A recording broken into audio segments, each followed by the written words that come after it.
Book of Proverbs. I think most people, when you say Book of Proverbs, they have something that immediately pops into their mind, and I'll let you think about that a minute and see if what I think pops into your mind is what does. The full title is often given as the Proverbs of Solomon, the son of David, king over Israel. He is the one who collected all of this material. He wrote a whole bunch of Proverbs. He wrote some Psalms. He was well versed in all kinds of agriculture. He was an extraordinarily well-educated educator. People would come to him from all over the place to listen to what he had to say on a lot of different matters. And all of that is because when God asked him, "What do you want?" he said, "I want to be wise. I want to be able to govern the people well." The material itself is not all Solomon's doing. He didn't write all of it and perhaps did not collect all of it, but most of it is during his time frame. About 250 years of good stuff is all packed into the Proverbs.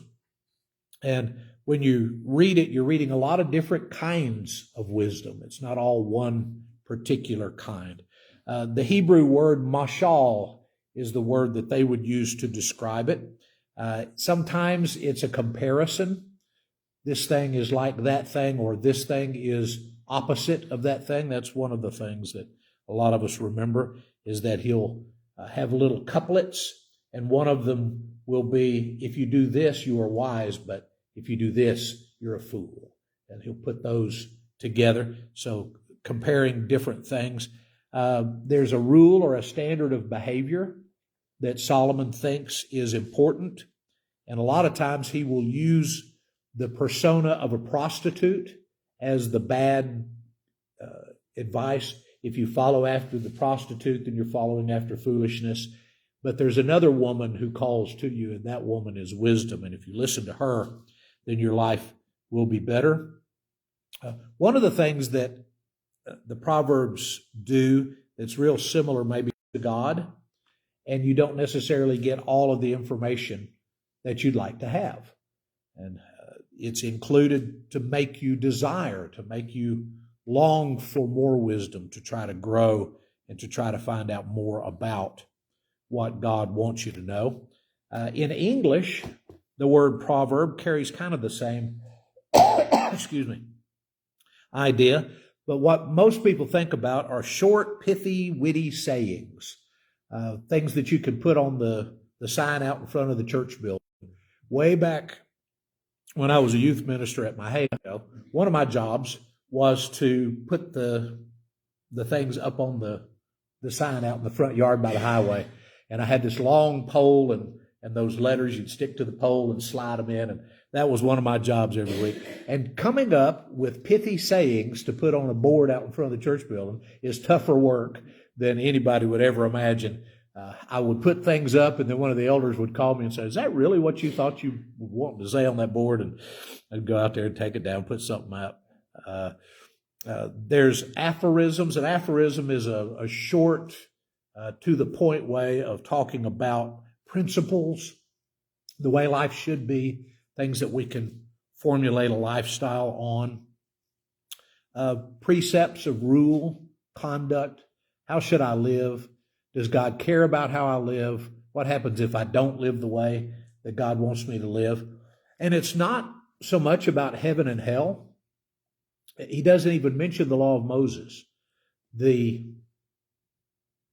authority in the Proverbs is not about law.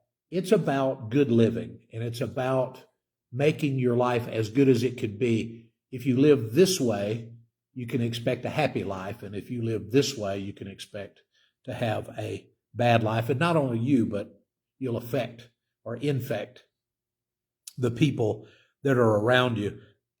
One of the tough things about the Proverbs is that to really get every nuance, you have to be able to speak Hebrew.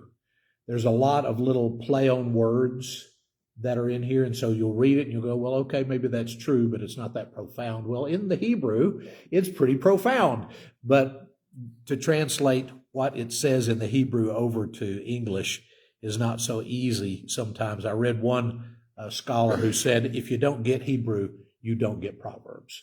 So that's probably an overstatement, but there are some parts of Proverbs that are not really as available to us in English as they were to people who read them in their original text.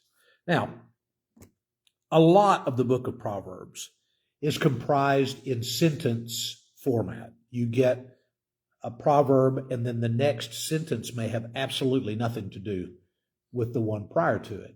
So it's a difficult thing to find any kind of context. When we're studying in the New Testament, we always remind each other, who wrote it, when was it written, to whom was it written, why was it written, get the context. Read the paragraph above, read the paragraph below. It doesn't help you much in Proverbs. In Proverbs, you get a couple of lines, and then you just change the subject completely, and you're on to another idea. The thing that they have in common is that they're built to give wisdom, but beyond that, you don't usually find an entire paragraph that has the same subject matter in mind. There's three main classes of the Proverbs. One contrasts the wise and the foolish man, so you'll see a lot of those. One contrasts the righteous man and the wicked man. And you can kind of pull those in side by side and say, if you're wise, then you're righteous. And if you're unwise, if you're foolish, then you're wicked. You can kind of make that parallel, but not every time. Sometimes it's less about your spiritual stature as it is just about your mental acuity. If you're not living this way, then you're just foolish and bad things are going to happen. But some of them are, if you're not living this way, you're just not a righteous person. You're not following God as you should if you don't put these things into practice. Again, there's no appeal for authority outside the realm of this is wise, this is a good idea. You want to follow this because it'll make your life better in the long run. Something important to remember when you're studying the Proverbs is that they're not meant to contain all the truth on any given subject. One of the most famous ones, I guess, is spare the rod and spoil the child. Well, it's good advice, but it's not all the advice. So to take that and to say, well, here's my sermon material for this morning, and to do 25 minutes on whooping a kid, probably is not doing anybody any justice. So it doesn't have all the wisdom on the area that it's talking about. So you have to be careful not to place undue weight on an individual sentence inside. It should be the side careful with how much of that particular sentence, how much weight you put on that. I'll read you a quick outline, and then we'll get into a little bit. Chapters 1 through 9 are the Proverbs of Solomon, son of David, king over Israel. There's an introduction, and then there's a call to pay attention. Particularly, he will call on my son. Now, whether he is talking to his literal physical son, or whether it's more a thing like AJ and I have, where he's my adopted son in the faith, so I give him advice that he may or may not take, like going to Southwestern instead of Northwestern. But there's a sense in which Solomon is sharing this information with a younger man and saying, if you pay attention to what I'm telling you, your life will be better. Pay attention to the things I want you to know. Chapter 10, there's the Proverbs of Solomon. So you still got him as the author, or at least as the main compiler. You have a section that is the words of the wise, the sayings of the wise. So you're all the way up to chapter 24. You could probably say all of this is mainly Solomon. When you get to chapter 25, the title is The Proverbs of Solomon, which the men of Hezekiah, king of Judah, copied. So that's where we get that long time span in there. They were still collecting wisdom literature as far over as Josiah. Remember, Josiah comes to power as a young man, very young man, And he begins to make reforms. And one of the things they needed was wisdom to make those reforms. So they start going back into the Old Testament wisdom literature and pulling things up. So we have a section that is just what King Hezekiah's folks put together in his time frame. And some of those are duplicates. Right? You read that, you read other parts of the book, you might come up with the same thing. Chapter 30, you get to the words of Agur, the son of Jachin of Massah. So he gives credit. He's writing his theme paper, and he puts a footnote in there and says, "This I didn't write this. This is something that I got from somewhere else." Then chapter 31, you've got the words of Lemuel, king of Massah, which his mother taught him. So you've got the author, the ultimate author is the mother of a king from somewhere else, but it's wise, and so Solomon lays claim to it and brings it into what we call Proverbs.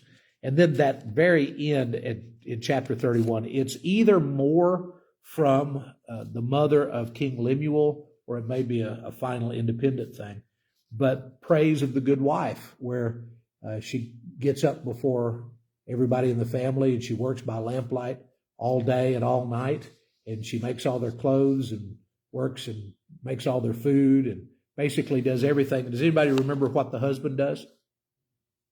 He sits at the gate and gets all the credit.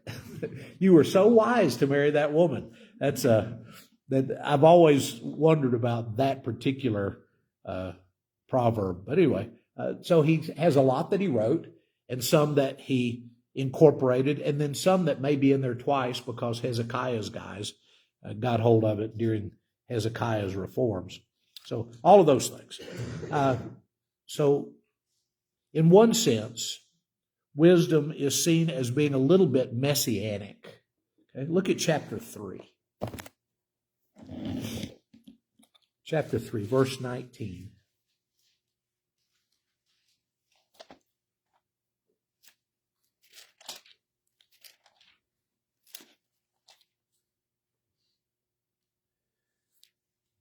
By wisdom, the Lord laid the earth's foundations.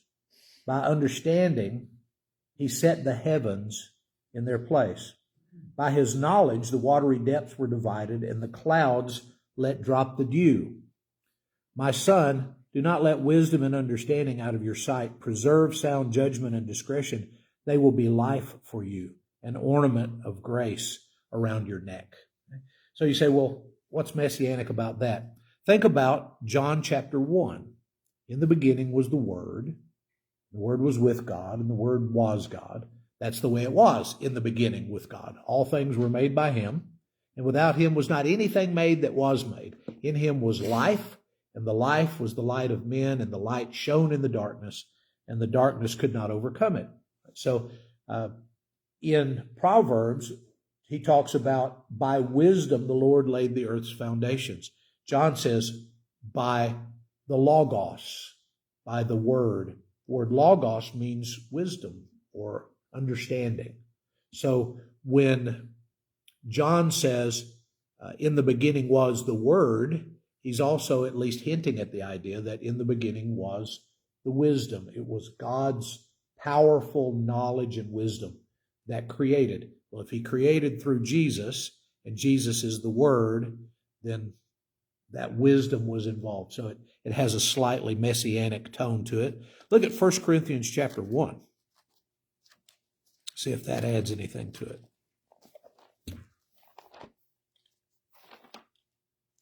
1 Corinthians chapter 1, verse 20. Where is the wise person? Where is the teacher of the law? Where is the philosopher of this age? Has not God made foolish the wisdom of the world? For since in the wisdom of God, the world through its wisdom did not know him, God was pleased through the foolishness of what was preached to save those who believe. Jews demand signs and Greeks look for wisdom, but we preach Christ crucified, a stumbling block to Jews and foolishness to the Gentiles. But to those whom God has called, both Jews and Greeks, Christ the power of God and the wisdom of God. For the foolishness of God is wiser than human wisdom, and the weakness of God is stronger than human strength. So Paul says if you're looking for real wisdom, you look for Messiah. You look for God's answer to the problem of sin.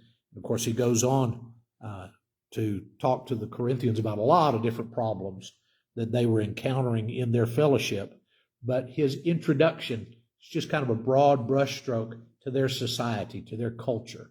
They wanted to be smart. They wanted to talk about how wise they were. So if you want wisdom, think Messiah. That's the wisdom of God.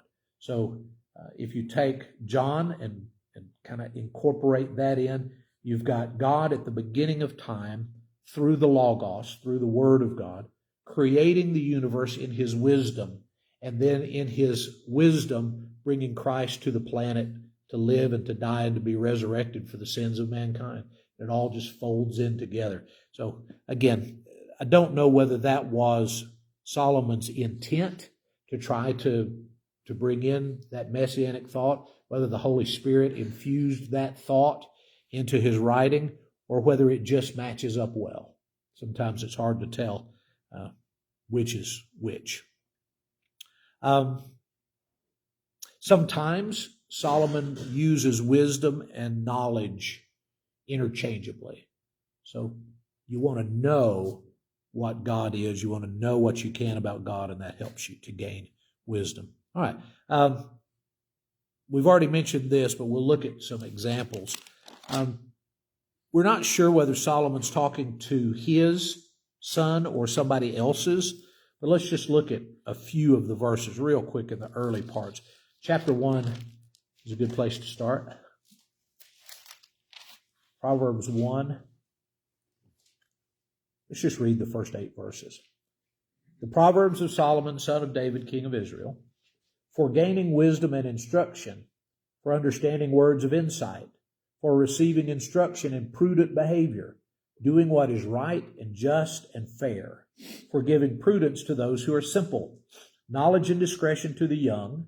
Let the wise listen and add to their learning, and let the discerning get guidance, for understanding proverbs and parables, the sayings and the riddles of the wise. The fear of the Lord is the beginning of knowledge, but fools despise wisdom and instruction. Listen, my son, to your father's instruction, and do not forsake your mother's teaching. They're a garland to grace your head and a chain to adorn your neck. So, in his introduction, whoever this young man is, whether he is just society at large or whether he's one of his own children, imagine how many sons he might have had. Right? How many wives? 700 wives, 300 concubines. Right? So there's 1,000 women. Let's say half of them had sons. Right? So 500 offspring that were male. It may have been many, many more than that. Of course, in that hierarchy, only a very small smattering of them ever had any hope of being on the throne. They weren't all heirs to the throne. But Solomon must have had a whole lot of children, male and female. So we don't know if he's writing to them or if he's writing to an individual or to just culture in general. Chapter 2 begins with 1. My son, if you accept my words and store up my commands within you, turning your ear to wisdom and applying your heart to understanding, indeed, if you call out for insight and cry aloud for understanding, and if you look for it as for silver and search for it as for hidden treasure, then you will understand the fear of the Lord and find the knowledge of God. For the Lord gives wisdom. From his mouth come knowledge and understanding. If you'll look for it, you can find it. I'm going to help you. I'm going to tell you what I know about it and encourage you to keep searching from the Lord to find more. Chapter 3, verse 1. My son, do not forget my teaching, but keep my commands in your heart. They will prolong your life many years and bring you peace and prosperity. So he even makes a physical promise. If you pay attention to the things I'll tell you, it will increase the years of your life. You'll live longer if you live this way. So Solomon is so interested in whoever this is to make sure that they are taken care of. Chapter 4, listen, my son, to a father's instruction. Pay attention and gain understanding. Do you see anything different, at least in the NIV, in the first verse of chapter 4? It's plural, right? So, listen, my sons, to a father's instruction. Pay attention and gain understanding. Is he collecting these proverbs to pass down to his children? Is that the main target? All the sons that are around Jerusalem at that time, is he writing this to pass along to them? Again, we don't know, but at least we do get a plural there. Chapter 5, verse 1. We're back to the singular. My son, pay attention to my wisdom. Chapter 6, verse 1. My son, if you have put up security for your neighbor, if you have shaken hands and pledged for a stranger, you have been trapped by what you said, ensnared by the words of your mouth. So, son, don't be co-signing. Don't put your name on the dotted line for people that you don't know, that you're not sure about their integrity, because you're going to get trapped by those kinds of things. So again, it gives rise to the idea that wisdom should be shared between a parent and a child, or between a mentor and someone that they're trying to encourage and raise. And I think the Proverbs have been used that way down through the years, but they're a little difficult to teach in a Bible class. Right? Unless you want to just take 2 or 3 that are similar and talk about that concept for the day. They do lend themselves, though, toward wise old people telling grandkids how they should act, right? If you memorize some of these things, you can sound really smart and just kind of lay them out there for the kids, and hopefully they will remember them, and hopefully they will teach their kids as well. What's one of the biggest problems with Gutenberg's printing press? We're way past it now. I mean, everything's online. Well, what's one of the main problems? Okay, Gutenberg, he got it to where they could print things off in mass quantities. Right now we can print, when you type into your search engine and it gives you, 3 million possibilities in 0.8 seconds. What's wrong with that? I mean, I love it because I can do my research a whole lot faster than getting out all the volumes and going through them. Parents do not have to instruct as much as they used to. In the classroom, my job for the last 3 weeks has been to watch seniors not do their stuff on their laptops. That's been the deal. Just sit there and, know where they are, try to keep them from wandering into traffic, and tell them to do their economics on their little laptop. There was no exchange. There was no teaching in the classroom, in person, in that group. It was all individuals with their electronics. What Solomon wants is for one individual to encourage another individual verbally to say, here's what you need to know. Here's what life is like. Let me give you some advice on how life works. And I think that we had more of that when we were more agrarian society, when families were larger and lived in close proximity. And, the old guy would have his sons and his grandsons and his great-grandsons all living on the same property. And the great-grandson wanders over and he says, this is how you tie the knot. This is how you put the plow in the furrow. This is how you do that. If you see a prairie dog, this is how you treat the prairie dog. This is what you do. This is all the things that you needed to know, instead of, like I do things most of the time. Okay, if I want to do this, how do I do it? And I look it up on YouTube, and this person I've never met and have no relationship with tells me how to do something over the YouTube. It's a completely different kind of culture. And we're into that culture so deeply now that it's difficult to pull someone of the younger age group out of the YouTube and give them to somebody personal, local, that knows how to do it, to form a relationship, because they already are so good at just finding out on YouTube. So we've got a deficit here that eventually we're going to have not eventually. We're going to have to figure out ways around it.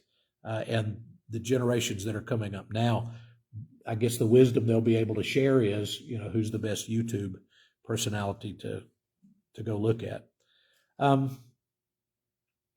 There's three things in chapter 2 that I think are indicative. Let's look at them real quick, and then we'll close for tonight. We're going to read all of chapter 2. And here's the three things I want you to look for. Number 1, be open to instruction. Number 2, be desirous, beg for wisdom. And number 3, be diligent in our search for it. Don't give up easily in your search for wisdom. So here's what he says.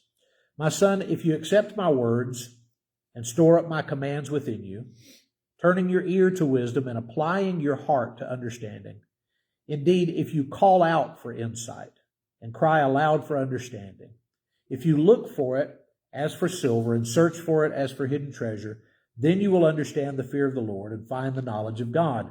For the Lord gives wisdom, and his mouth gives knowledge and understanding.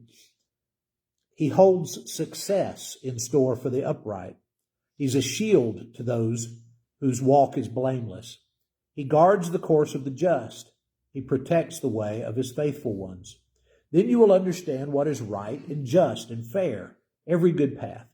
For wisdom will enter your heart, and knowledge will be pleasant to your soul. Discretion will protect you, and understanding will guard you. Wisdom will save you from the ways of the wicked men, from men whose words are perverse, who have left the straight paths to walk in dark ways, who delight in doing wrong and rejoice in the perverseness of evil, whose paths are crooked and who are devious in their ways. Wisdom will save you also from the adulterous woman, from the wayward woman with her seductive words, who has left the partner of her youth and ignored the covenant she made before God.